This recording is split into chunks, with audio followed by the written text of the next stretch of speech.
En septembre 1914, alors que la Première Guerre mondiale ravage l'Europe, un jeune soldat belge élément du nom d'Optatius Buisson se tient dans les tranchées boueuses près de Lebec, en Belgique. À 28 ans, Buisson, comme tant d'autres, a été arraché à une vie tranquille pour servir sa patrie dans ce conflit brutal et imprévisible.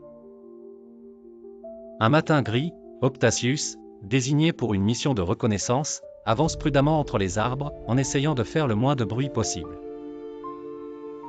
Cependant, la nervosité le trahit lorsqu'un tintement métallique se fait entendre.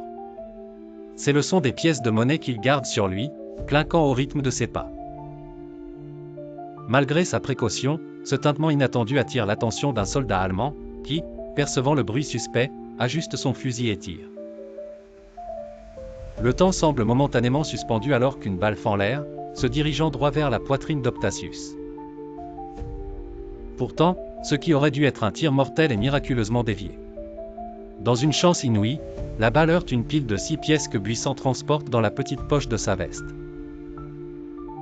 3 pièces belges et 3 pièces françaises se retrouvent au milieu d'une improbable intervention, formant un bouclier rudimentaire mais suffisant pour arrêter le projectile.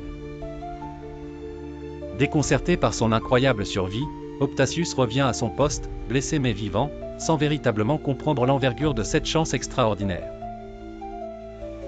Plus tard, évacué pour être soigné de sa légère blessure causée par l'impact de la balle sur les pièces, il reprend son service jusqu'à la fin de la guerre, où il revient chez lui, marqué à vie par cet événement singulier.